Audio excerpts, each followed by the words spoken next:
Selamünaleyküm. Ben Yarma Sulamat.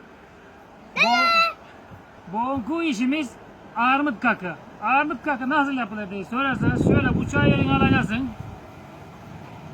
Aynı gömpül doğrar gibi güzelce doğrayacaksın. Bu ne işe yarar diye sorarsanız bu armut kakından güzel hoşaf pişirilir yani.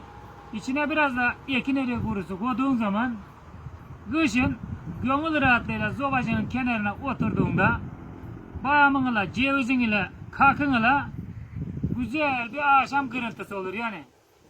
Yani bir adam geldiğinde yanına bir sahanlık atsan da koyuversen bir müsevirse var. Neci yedireceğim dedi, elin ayağını ocalamazsın. Hemen çay, hemen kahve ne radar yani. Bağırsamız güverde onları içe. Ama şu doğal armut kakını şöyle güzelce doğrayacaksın. Özellikle bunun bir faydası var.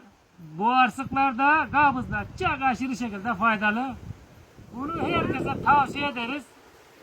Armut dediğin şöyle sapsarı aynı muz gibi sararacak. Bu armuttan kak ederse sonra daha da iyi ışığı olur yani. Ama böyle sarardığı zaman çok güzel de kurur bu. Şöyle güzel bir çuvala kattığında bastın mıydı? Kışın gerçekten şöyle çok güzel aynı yazın gibi yersin. Bu her armuttan kak olmaz. Özellikle bu kabarmut olacak yani.